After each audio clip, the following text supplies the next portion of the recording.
Nobody can stop this flow. Hallelujah. Hallelujah. ఫిలిప్పీయులకు రాసిన పత్రిక 1వ అధ్యాయం 1వ వచనం.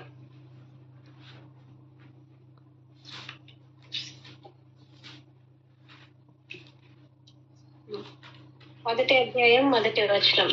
ఫిలిప్పీలో ఉన్న క్రీస్తు యేసునందలి సకల పరిశుద్ధులకును అధ్యక్షులకును పరిచారకులకును క్రీస్తు యేసు దాసులైన పౌలును తిమోతియు శుభమని చెప్పి వ్రాయినది. హల్లెలూయా. చూడండి, ఫిలిప్పీలో ఉన్న క్రీస్తు యేసు నందలి అంటే క్రీస్తులో ఉన్న అని అర్థం. సకలమైన పరిశుద్ధులకు రాస్తున్న లేఖ. ఎవరికి రాస్తున్న లేఖ? సకలమైన పరిశుద్ధులకు రాస్తున్న లేఖ. సకలమైన పరిశుద్ధులకు రాస్తున్న లేఖ. నేను చేస్తాను రా, ఒక్క నిమిషం. కింద మనకి రింగ్ అని ఉన్న వాటిల్లో వాళ్ళ నేమ్ ఉంటే రింగ్ ఇవ్వండి రా. రింగ్ ఇచ్చాను. కింద మనకి ఆల్రెడీ యాడ్ అవ్వాల్సిన కాల్స్ వాళ్ళు ఈరోజు ఎవరు యాడ్ అవ్వలేదు వాళ్ళని మైనస్ చేసుకుందాం రేపు. చిన్న నెంబర్స్ ఉన్నాయి చూడరా, ఇవి యాడ్ అవ్వలేదు. 1 2 3 4 5 నెంబర్స్.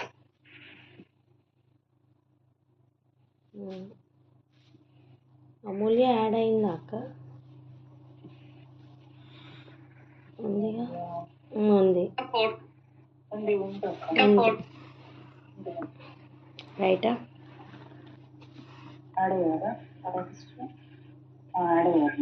వర యాడ్ అయిందక్క? యాడ్ అయిందక్క.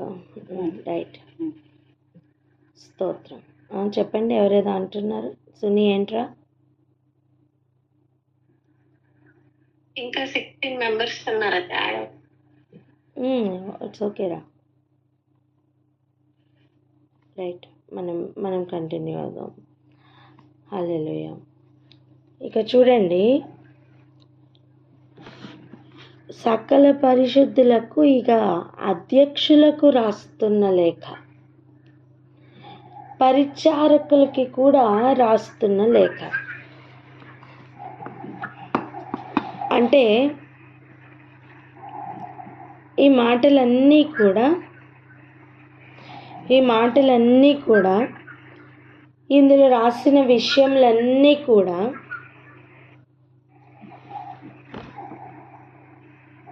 ఈ 90303 మ్యూట్ పెట్టుకోండి. రైట్, ఇప్పుడు చూడండి, ఇందులో రాసిన ప్రతి విషయం ఎవరెవరికి సంబంధించింది అంటే, ఇది రాస్తున్న ప్రతి మాట సకల పరిశుద్ధులకు అధ్యక్షులకు పరిచారకులకు సంబంధించిన విషయాలు. ఇవి ఎవరెవరికి వర్తిస్తాయంటే ఈ లిస్ట్లో ఉన్న ప్రతి ఒక్కరికి వర్తిస్తాయి. ఇది ఒకానొక పట్టణం గురించి రాస్తున్న లేఖే, కానీ మరి ఇది మనకెలా వర్తిస్తుంది అనిపించవచ్చు. మరి ప్రకటన గ్రంథంలో 7 సంఘాలకు రాస్తున్నప్పుడు ఎఫెసీ, ఫిలిప్, మనం ఇవన్నీ కూడా చదువుతున్నాం కదా, లవోదిక, ఇవన్నీ సంఘాలు చదువుతున్నాం కదా. మరి స్పుర్ణ సంఘంలో మనం ఉన్నామా? మరి అవన్నీ మనకెందుకు ఆపాదించుకుంటున్నాం చెప్పండి? ఎవ్రీ సంఘానికి రాసినవి మనం ఎందుకు ఆపాదించుకుంటున్నాం?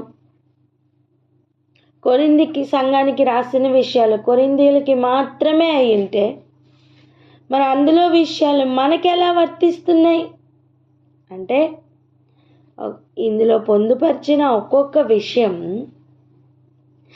కేవలం ఆనాడు ఉన్న ఒక్క సంఘానికి మాత్రమే కాదు, కానీ సార్వత్రిక సంఘానికి సంబంధించిన విషయంగా మనకు అర్థమవుతుంది. ఒక మాట అడగనా? ఒక రింగ్ పెట్టామనుకోండి వేలికి, దేనికి పెట్టాం?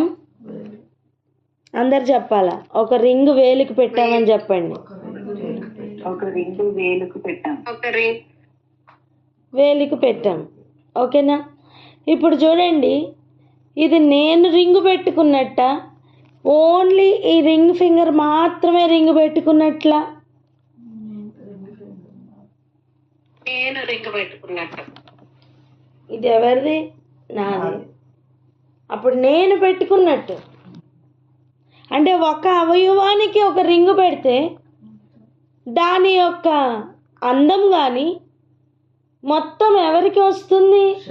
శరీరం మొత్తానికి వస్తుంది. దాని ఘనత శరీరం మొత్తానికి వస్తుంది.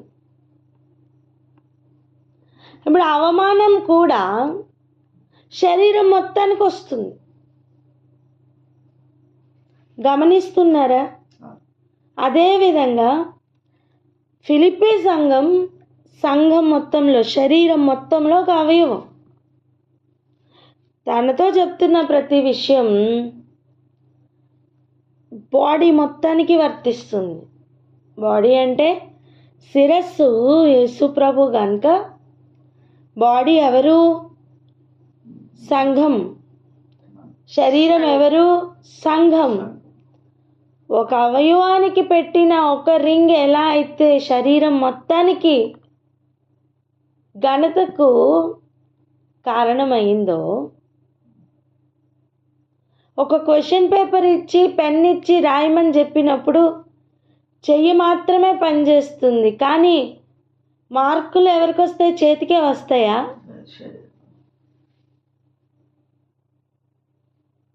ఆ శరీరంకు శిరస్సుకు కలిపే కదా వస్తాయి. చెప్పండి.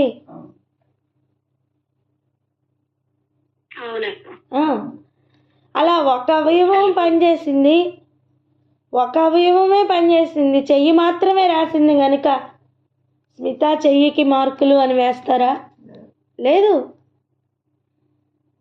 మొత్తం శరీరంకు ఆ మార్కులు ఆపాదించబడుతున్నాయి. అదేవిధంగా ఒక సంఘానికి రాస్తున్నవి ఏదో ఒక రింగు పెడుతున్నట్టు. అది ఎవరికి సంబంధించింది అంటే సంఘమునకు సంబంధించింది. హల్లెలూయా.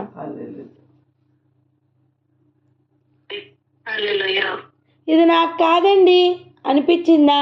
అయితే మీరు సంఘం కాదండి.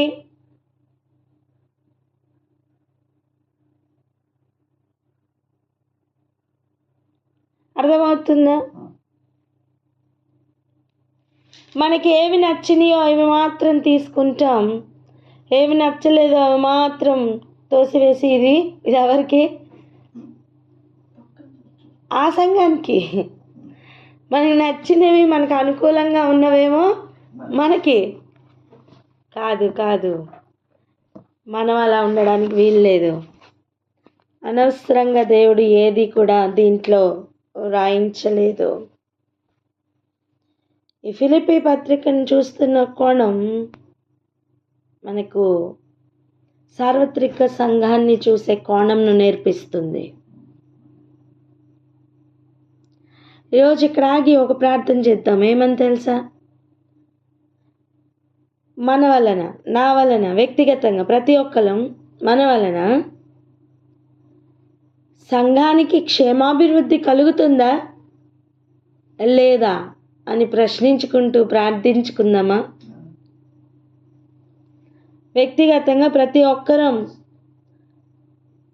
ఆలోచిస్తూ ప్రార్థించవలసిన విషయం ఏంటి?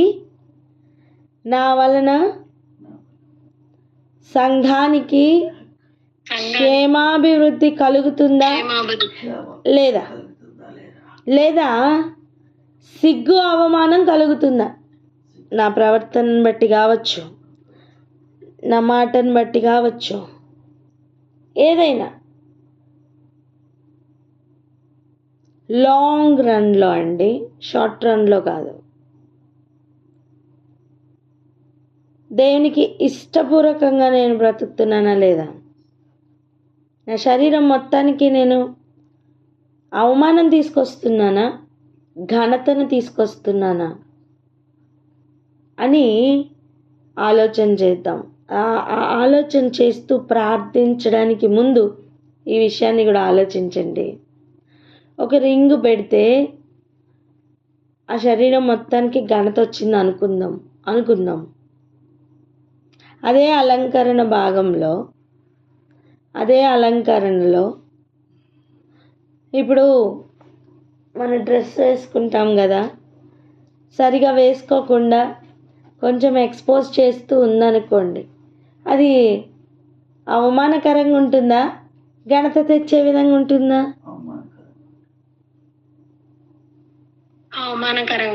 అవమానకరంగా ఉంటుంది. ఎగ్జాక్ట్గా అలాగనే మనం మన సంఘానికి, శిరస్సుకి, మన శరీరానికి, అంటే టోటల్ సార్వత్రిక సంఘానికి, దానికి శిరస్సు అయిన యేసు ప్రభువుకి అవమానకరంగా ఉన్నానా, లేదా ఘనత తెచ్చే విధంగా ఉన్నానా అనే ప్రశ్నతో ప్రార్థన చేద్దామా? ప్రార్థన అందుకోండి. మహోన్నతుడా, పరిశుద్ధుడా ప్రభా, స్తుతి స్తుతి స్తోత్రములు స్తోత్రములు స్తోత్రములు తండ్రి, వందనాలు ప్రభా. అవును నాయన, నా రాజా మీకు స్తోత్రములు. నాయన, నా వలన మా వలన నా తండ్రి ప్రభా సంఘమునకు క్షేమాభివృద్ధి కలుగుతుందా లేదా అని ఆలోచన చేస్తూ ప్రశ్నించుకుంటూ నా తండ్రి ప్రభా, ఆయన ఈ దినమున ఎవరికి వారు మేము చెక్ చేసుకునే వారముగా, మా ప్రవర్తన యోగ్యకరముగా ఉన్నదా ఆయన నా తండ్రి దేవా, మీకు ఇష్టకరమైనటువంటి ప్రవర్తన ఉందా, మేము మిమ్మల్ని అవమానపరిచే బిడ్డలుగా ఉన్నామా ఆయన నా తండ్రి, మేము ఘనతను తీసుకుని వచ్చే బిడ్డలుగా ఉన్నామా అని నా తండ్రి ప్రభా, ఆయన సార్వత్రిక సంఘమునకును ప్రభా నా తండ్రి మీకును మేము అవమానకరంగా ఉన్నామా, ఘనత తెచ్చే బిడ్డలుగా ఉన్నామా అని ఆయన మమ్మల్ని మేము మా ప్రవర్తనను బట్టి నా తండ్రి ప్రభా మేము ఈ దినమున చెక్ చేసుకున్నట్టుకు మీరు ఇచ్చిన అవకాశమునకే వందనాలు సమర్పించుకుంటున్నాము తండ్రి. మీకు స్తోత్రములయ్యా.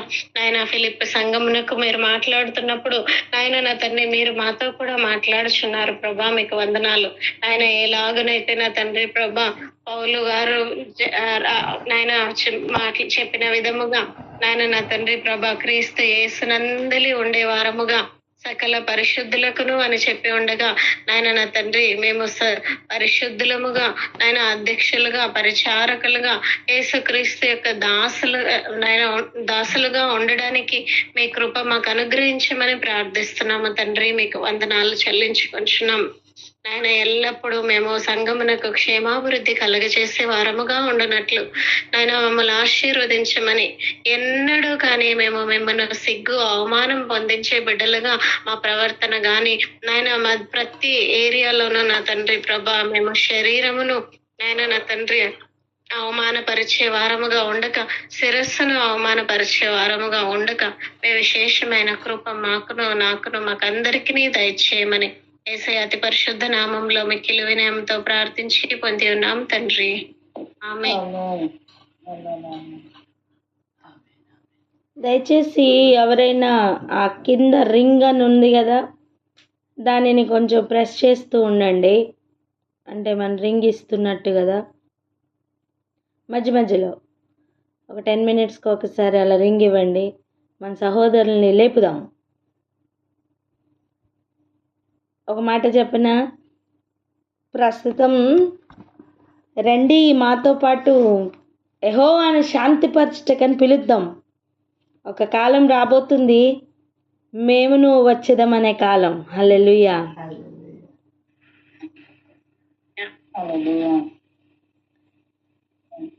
మేమును వస్తాం. యెహోవాను శాంతిపరచడానికి మేము కూడా వస్తామని అనేకులు వచ్చే కాలం ఉంది. ఇది మనం చూస్తాం. హల్లెలూయా.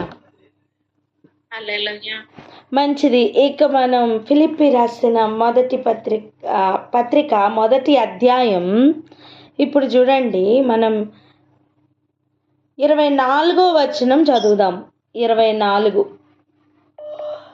ఫిలిప్పీలకు రాసిన పత్రిక మొదటి అధ్యాయము 24వ వచనము. అయినను నేను శరీరమునందు నిలిచి ఉండుట మిమ్మును బట్టి అవసరమై ఉన్నది. ఏమంట? నేను శరీరమందు నిలిచి ఉండుట. ఎంత క్లారిటీ ఉందండి పౌల్ గారికి. హల్లెలూయా. చూడండి, నాది నాది నాది అని చెప్తున్నా మన కాలు మన చెయ్యి ఏది మనతో రాదు, కానీ దాని మీద ఉన్న మక్కువ చాలా ఎక్కువ. చెప్పండి. దాని మీద ఉన్న మక్కువ చాలా ఎక్కువ. ఎక్కువ, చాలా ఎక్కువ. ఎంత ఎక్కువ అంటే ఇంకొక వ్యక్తిని ప్రేమించలేకపోవడానికి కారణంగా మన శరీరం మనల్ని ఆపుతుంది. ఎందుకంటే ఇది నాది అనే నా ఫీలింగ్. చెప్పండి, కాళ్ళు చేతులు చూసుకొని చెప్పండి, ఇది నాది అనే నా ఫీలింగ్ అని.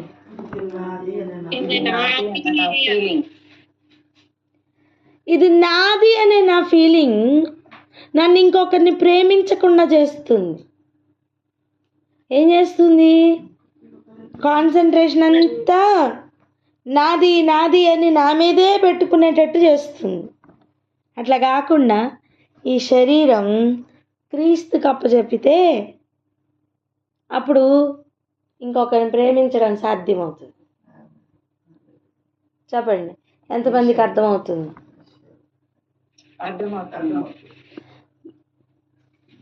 ఎవరైనా లెక్క పెట్టండి. ఈరోజు నేను ఇంకొక వ్యక్తిని ప్రేమించలేకపోతున్నాను అని ప్రాబ్లంలో ఉన్నవారికి ఈరోజు అర్థం అవ్వాల్సిన విషయం, ఈ శరీరం నాతో రాదు. నేను మొదటి మరణం పొందేటప్పుడు ఈ శరీరంను నేను విడిచిపెట్టి వెళ్తాను. ఈ శరీరంను కొంచెం నేను సపరేట్గా చూడడం సాధ్యమైతే ఈ శరీరంను క్రీస్తుకు అప్పచెప్పడం సాధ్యమవుతుంది. దీన్ని లోపరుచుకోవడం సాధ్యమవుతుంది. అది చెప్పినట్టు మనం వింటాం కాదు, మనం చెప్పినట్టు అది వింటది. మొట్టమొదటిగా మైండ్లో ఈ క్లారిటీ కావాలి. ఆ క్లారిటీ ఉన్న పౌలు గారు చెప్తున్న మాట, నేను శరీరమందు నిలిచి ఉండుట.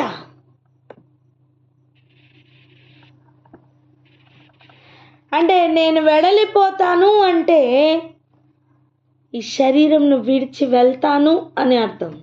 నేను అని లోపల ఉన్న నా ఆత్మ పేరు, నాకు పెట్టబడిన పేరు. ప్రాణం, ఆత్మ, శరీరం.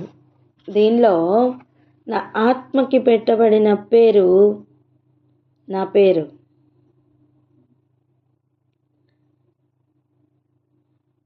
ఆ ఆత్మ ఈ శరీరంలో ఉన్నంత వరకు ఈ శరీరం వేడిగా ఉంటుంది, ఈ శరీరం మాట్లాడుతుంది, నీళ్ళల్లో వేస్తే మునుగుతుంది.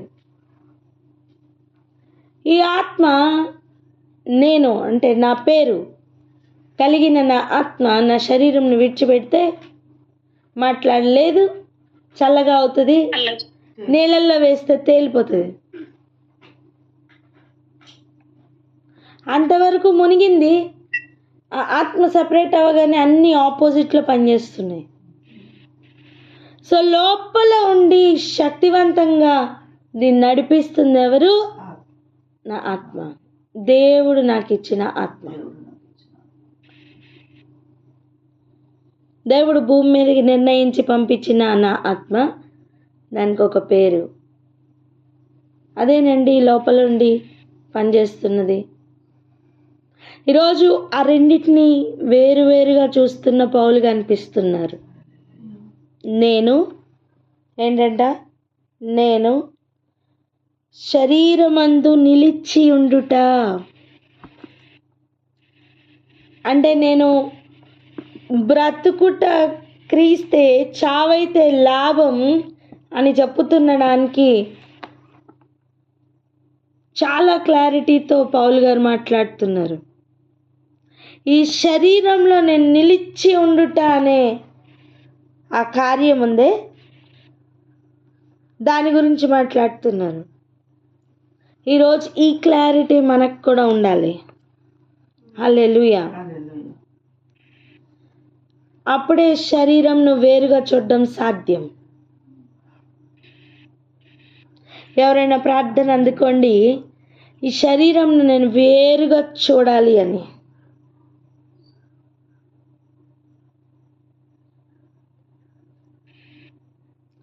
గ్రహించిన వారు ప్రార్థన అందుకోండి.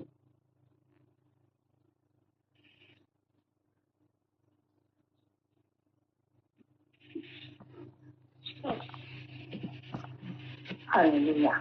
స్తోత్రం ప్రభు. నీకే వందనాలు, స్తుతులు, స్తోత్రం చెల్లించుకుంటున్నాను. స్తోత్రం ప్రభు. నేను శరీరం అంటే నిలిచి ఉంటుతాను, నేను బట్టి మరి అవసరమైనది అన్యంగా మన శరీరం క్రీస్తుకు అప్పగించాలి అని తండ్రి నన్ను గ్రహించినారు. నేను అనేది మనలో ఉండకూడదు అని ఆయన క్లియర్ కట్గా వివరిస్తారు. ఆ శరీరం, ప్రాణము, ఆత్మ చేత తండ్రి నిర్ణయింపబడినది. తండ్రి నేను అనేది మాలో నుండి సపరేట్ అవ్వాలి. అప్పుడే తండ్రి ప్రభు మేము క్రీస్తులో తండ్రి క్రీస్తును కనపరిచిన వారము ఉంటాం, క్రీస్తులో నిలబడిన వారము ఉంటామయ్యా. అవును ప్రభు, యేసయ్యా, మేము మమ్మల్ని కంప్లీట్ గా మీకు సమర్పించుకునే వారుగా మేము ఉంటాను ప్రభు. నేను అనే మనస్తత్వం మాలో ఉన్నంత వరకు మేము శరీరులుగానే ఉంటాము ప్రభు. తండ్రి మేము శరీరులుగా శరీరానుసారంగా నడుచుకునే వారంగా మేము ఉండగా తండ్రి యేసయ్యా, మమ్మల్ని మేము మీ సన్నిధిలో సమర్పించుకునే వారంగా ఉండాలి ప్రభు. తండ్రి ప్రభు, తండ్రి కంప్లీట్ గా తండ్రి ప్రభు మేము నా తండ్రి ప్రభు యేసయ్యా, తండ్రి నేను అనే స్వభావం బయటకు వచ్చుటకు తండ్రి ప్రభు చూపించాయ్యా. తండ్రి సార్వత్రిక సంఘంలో మేమందరము నా తండ్రి ఉంటుండగా నా తండ్రి యేసయ్యా, మేము అందరము కలిస్తేనే సంఘముగా నా తండ్రి ఉంటది కనుక నా తండ్రి యేసయ్యా, మేమందరము క్రీస్తు యొక్క అవయవములుగా మేము ఉండటానికి కృప చూపించుకున్నాయ్యా.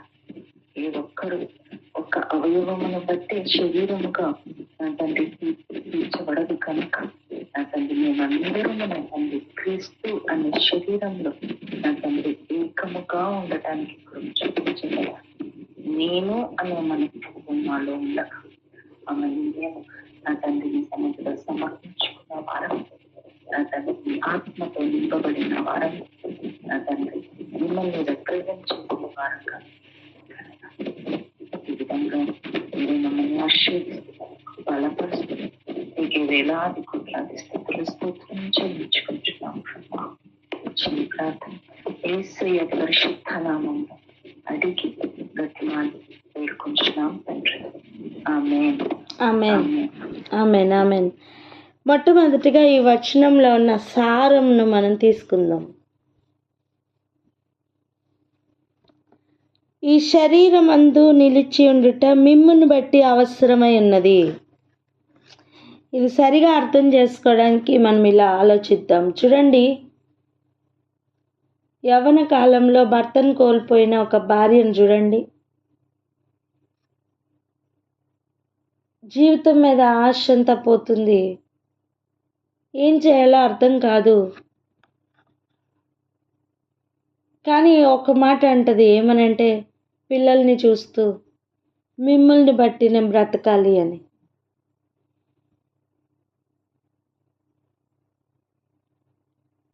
అర్థమవుతుందా? ఆ ఫీల్ అర్థమవుతుందా? ప్లీజ్ అర్థమైతే చెప్పండి, అర్థమవుతుందో లేదో. అర్థమవుతుంది.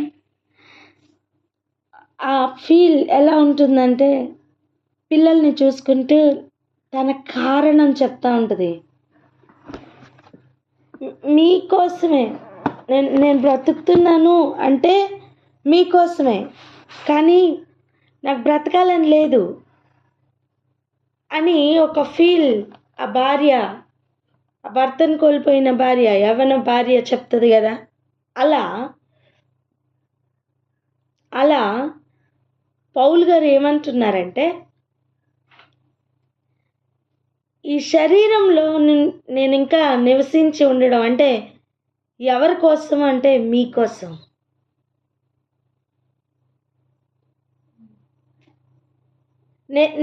నన్ను దేవుడు ఆయన పని కోసం మీకోసం ఇంకా ఉంచారు అనే ఫీల్ తీసుకొస్తున్నారండి పౌలు. తన మట్టుకైతే ఎలా ఉంది తెలుసా? సెల్ఫ్గా తనకైతే ఎలా ఉందో తెలుసా? బ్రతకాలని లేదు. ఎందుకంటే వెడలిపోయి క్రీస్తుని త్వరగా కలుసుకోవాలనే ఆశ. హల్లెలూయా. హల్లెలూయా. దేవుడు ఒక పర్పస్తోనే భూమి మీద ఒక్కొక్క బిడ్డను ఉంచారు. ఈరోజు సకల అధ్యక్షులు, సకల పరిచారకులు, సకల పరిశుద్ధులు బ్రతుకుట క్రీస్తే, లేకపోతే చావైతే లాభం అనే పాకానికి రావాలి. ఎవరిని బట్టి ఇంకా శరీరమందు ఉన్నారో వారు గుర్తుపట్టాలి. హల్లెలూయా. చాలాసార్లు నిరీక్షణ కోల్పోయినప్పుడు ఇలా అంటాం చూడండి, నేను ఎందుకు బ్రతుకున్నానో నాకే తెలియదు అని నెత్తి నోరు కొట్టుకుంటాం కదా, అవునా? అంటామా లేదా? ఏమంటాం చెప్పు. నేను ఎందుకు బతుకున్నానో నాకే తెలియదు అంటామా లేదా? విన్నారా లేదా? పోనీ మీరు అనకపోతే పర్వాలేదు, అటువంటి మాట విన్నారా? విన్నాం. ఎందుకు అలా అంటారు? అవును, నిజంగానే వారికి క్లారిటీ లేదు, తెలియదు కనుక అంటారు. ఈరోజు అయితే క్లారిటీ తెచ్చుకో. నిన్ను పర్పస్తోనే దేవుడు ఉంచారు. నిన్ను భూమి మీద ఉంచింది కారణం నీ కోసం కాదు, నీ చుట్టూ ఉన్న వారి కోసం. హల్లెలూయా. హల్లెలూయా. ఈ పాకానికి ఎప్పుడు వస్తాం తెలుసా? మనం రెడీ అయినప్పుడు. మనం క్రీస్తు కొరకు రెడీ అయినప్పుడు ఈ పాకానికి వస్తాం. ఇంకా రెడీ అవ్వకపోతే నాది నాది నాది నాది నాది అలాగే ఉంటుంది ప్రాణం. వన్స్ మనం రెడీ అయితే డ్యూటీకి రెడీ, అవునా? అవును. మనమే ఇంకా రెడీ అవ్వలేదు, డ్యూటీకి ఎప్పుడు వెళ్తావునా?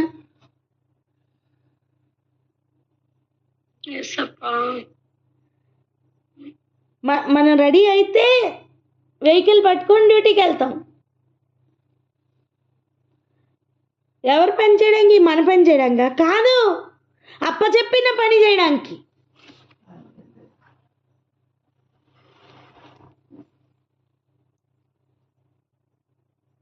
అప్పచెప్పిన పని చేయడానికి మొట్టమొదటిగా మనం రెడీ అవ్వాలండి.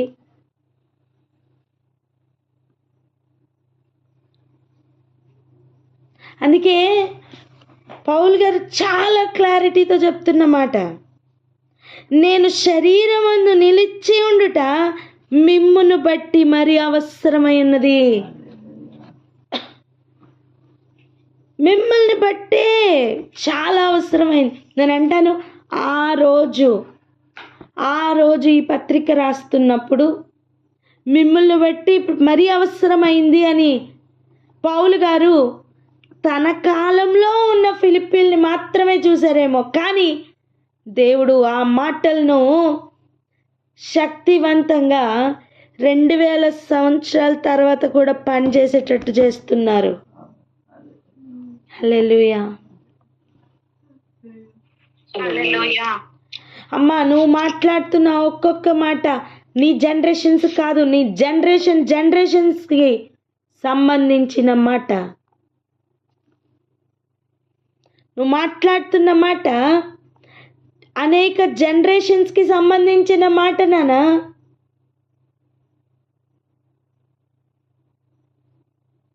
ఆ రోజు పౌలు గారు ఏమంటున్నారు? మిమ్మును బట్టి మరి అవసరమైంది ఏంటి? నేను బ్రతికి ఉండుట. బ్రతికి ఉన్నానంటే ఆయన ఇస్తున్న క్లారిటీ, నేను ఈ శరీరంలో ఉండుట. అంటే నా పని అయిపోయిన తర్వాత నేను ఈ శరీరంను విడిచిపెట్టుట మంచిది. దేనికి? నేను ఆయన్ని కలుసుకోవడానికి వెళ్ళిపోతున్నాను అన్న క్లారిటీ ఉంది. హల్లెలూయా. హల్లెలూయా. ఒక మాట చెప్పిన, నువ్వు పని ముగించినా ముగించకపోయినా టైం అయితే అయిపోద్ది, ఆగదు. హలో, అవునా కదా? నువ్వు పని చేసినా చేయకపోయినా నీకు ఇవ్వబడిన టైం అయితే అయిపోతుంది నాన్న. టైం వేస్ట్ చేయాలని అపవాది ప్రయత్నం చేస్తున్నాడు, గుర్తుపట్టు.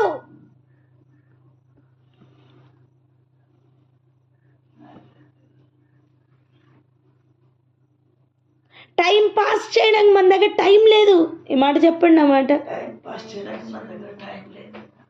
టైం పాస్ చేయడానికి నాకు టైం లేదు. ఆమేన్. ప్రతి ఒక్కరు డిక్లేర్ చేయండి. టైం లేదు. ఆమేన్. టైం పాస్ చేయడానికి నాకు టైం లేదు. ఆమేన్. ప్రతి ఒక్కరు డిక్లేర్ చేసుకోండి. మీ జీవితంలో మీరు పలకండి, టైం పాస్ చేయడానికి నా దగ్గర టైం లేదని చెప్పండి. టైం పాస్ చేయడానికి నా దగ్గర టైం లేదు. హల్లెలూయా. హల్లెలూయా. మిమ్మును బట్టి మరీ అవసరమైందని చెప్తున్నాడు. అంటే తను రెడీ అయ్యాడు గనుక తన పనిలో ఉన్నాడు. ఈరోజు ఎంతమంది రెడీ అవుతున్నారు? ఈరోజు ఎంతమంది పరిచారకులు రెడీగా ఉన్నారు? ఈరోజు ఎంతమంది అధ్యక్షులు రెడీగా ఉన్నారు? ఈ మాట ఎంతమంది చెప్పగలరు? ఈరోజు సార్వత్రిక సంఘంలో ఉన్న ప్రతి అధ్యక్షుల కొరకు ఇట్టి ప్రార్థన చేద్దామా? మొట్టమొదట వారు ఏ విషయంలో ఇంకా రెడీ అవ్వలేదు, ఆ విషయంలో రెడీ అవుదురుగాక అని ప్రార్థన చేద్దామా? చేద్దాం. ఎందుకంటే వారు రెడీ అవ్వకపోతే ఆలస్యం అయిపోతుంది. చూడండి, దారిలో టైర్ పంక్చర్ అయింది, డ్యూటీకి ఆలస్యం అవుదా? అవునక్క. అలా ఎవ్రీ ఏరియాలో ఆటంకపరుస్తున్న అపవాది తంత్రములన్నీ కూడా ఓడించి బిడ్డలందరూ రెడీ అవ్వాలని ప్రార్థన చేద్దాం. ఎవరు? అధ్యక్షులు. ఎవరు? పరిచారకులుగా నియమించబడిన వారు. వారు ఇంకా రెడీ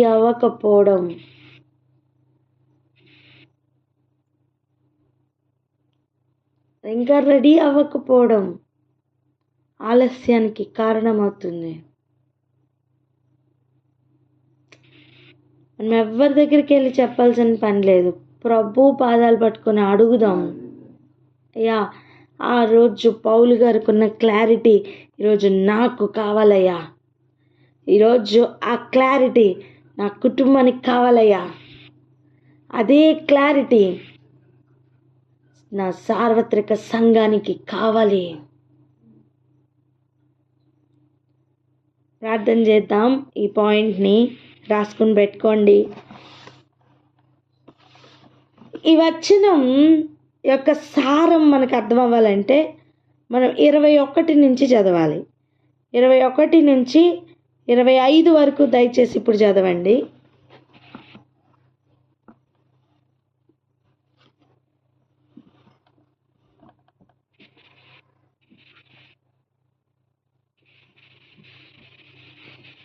స్తోత్రం. ఫిలిప్పీలకు రాసి అది మ్యూట్ లో పెట్టుకొని చదువుతున్నా మేడం. అదే అర్థమైంది. ఫిలిప్పీలకు రాసిన పత్రిక 1వ అధ్యాయము 21వ వచనం నుంచి 25వ వచనం. నా మట్టుకైతే బ్రతుకుట క్రీస్తే, చావైతే లాభము. అయినను శరీరముతో నేను జీవించుటయే నాకున్న పనికి ఫల సాధనమైన ఎడల నేనేమి కోరుకొందునో నాకు తోచలేదు. ఈ రెండింటి మధ్యను ఇరుకునబడి ఉన్నాను. నేను వెడలిపోయి క్రీస్తుతో కూడా నుండవలెనని నాకు ఆశ ఉన్నది. అది నాకు మరి మేలు. అయినను నేను శరీరమునందు నిలిచి ఉండుట మిమ్మును బట్టి మరి అవసరమై ఉన్నది. హల్లెలూయా, ఎంత క్లారిటీ కదక్క. స్తోత్రం. అవును, మాకును వచ్చిన దాకా. ఆమెన్. చూడండి ఎంత క్లారిటీ ఉంది బిడ్డకి.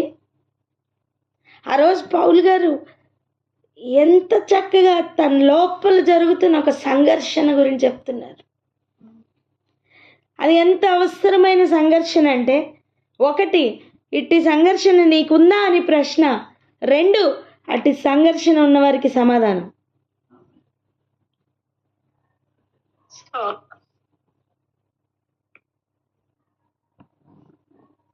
ఈ మాటలు ఒక ప్రశ్నగాను ఒక సమాధానంగాను పనిచేస్తున్నాయి. లేని వారికి ఒక ప్రశ్నగా మారునుగాక, ఉన్నవారికి ఒక సమాధానంగా మారునుగాక. ఆమేన్. హల్లెలూయా, ఆమేన్.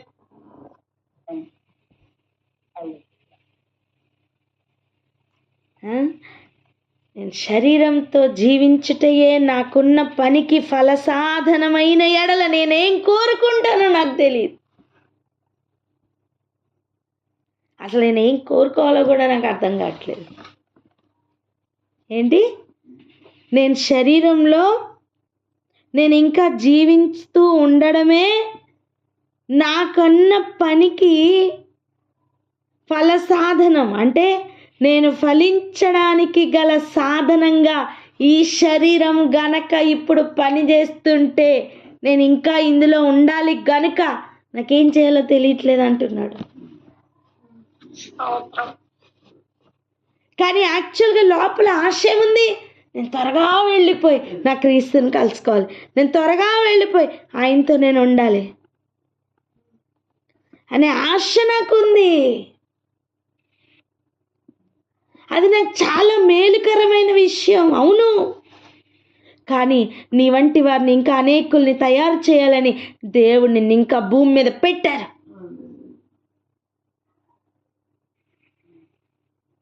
ఫలించడము అంటే ఏంటండి? ఫలించడము అంటే మామిడి చెట్టుకి ద్రాక్ష పళ్ళు వస్తాయా? చెప్పరే. మామిడి చెట్టుకి ద్రాక్ష పళ్ళు ఏం రావు. తోటకూరకి తాటి పండ్లు ఏం పండవు. చెప్పండి. తోటకూరకి తాటి పండ్లు పండవు.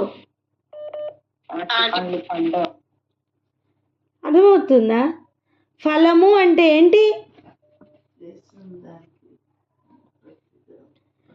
ఫలము అంటే ఏంటి? విత్తబడింది ఫలిస్తే ఫలం.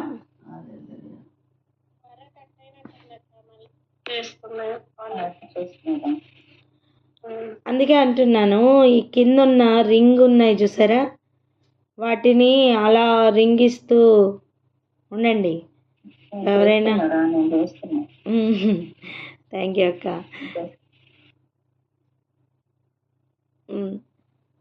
గమనిద్దాం.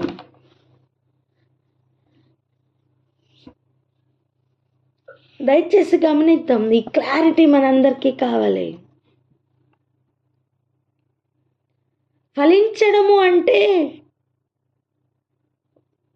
ఒక మ్యాంగో విత్తనం విత్తితే అనేక మ్యాంగోస్ వస్తే దాని పేరు ఫలం. నాకున్న పనికి సాధనంగా ఈ శరీరంను వాడాలి. హల్లెలూయా. నేను ఆత్మను దేవుడు విత్తారు, అనేక ఆత్మల పంటను తీసుకుని రావాలి. హల్లెలూయా.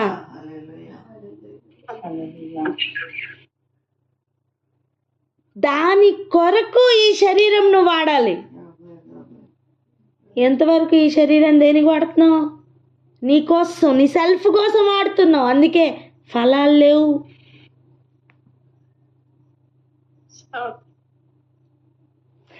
క్రీస్తు తన శరీరంను విత్తారు, నువ్వు కూడా విత్తు, ఫలం వస్తుంది.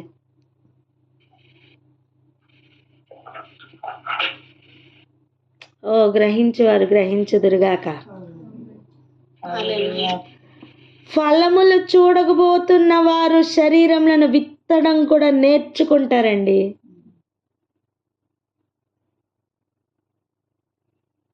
అలా చెప్తున్న మాటే, నేను ఈ శరీరంలో నిలిచి ఉండుట మిమ్మును బట్టి. ఎవరిని బట్టి? మిమ్మును బట్టి మరీ అవసరమైంది. నా మట్టుకైతే నేను చనిపోతే నేను క్రీస్తుతో వెళ్ళిపోతాను, ఆయనతో ఉంటాను, అందుకే అది నాకు లాభం. కానీ ఇంకా ఎందుకున్నాను అంటే నా వంటి పౌలులు అనేకులు లేవాలని. హల్లెలూయా. ఈరోజు నువ్వెవరిని తయారు చేస్తున్నావు నానా?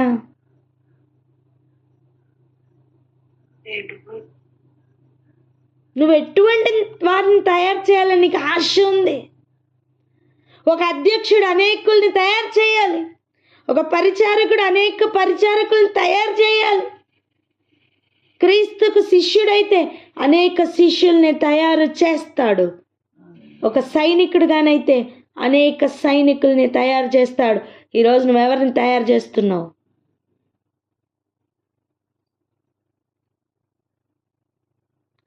ఆయనకి ఎవరు కావాలి తెలుసా? వాక్యం విని దాని ప్రకారం పాటిస్తున్న వారు కావాలి. మనం అలా తయారైతే అనేకులను అట్టి రీతిగా తయారు చేయుట సాధ్యం.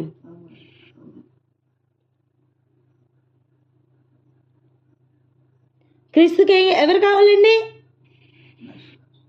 క్రీస్తుకి ఎవరు కావాలి? వాక్యం విని దాని ప్రకారం చేయువారు కావాలి. పలకండి అన్నమాట.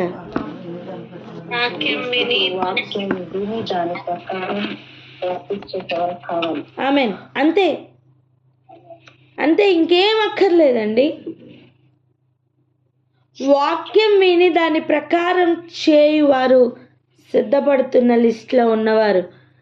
మనం సిద్ధపడితే పని దేవుడిస్తారు.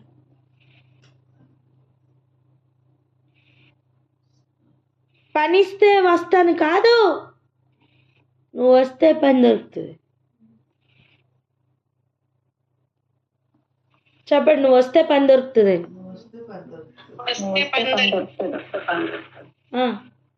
అసలు నువ్వు రాకపోతే పని ఎలా వస్తుంది?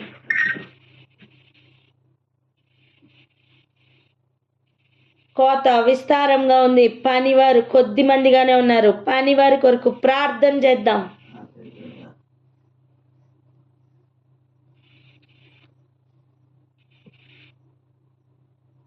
పనిలోనికి వచ్చిన వారికి ఒక క్లారిటీ కావాలి.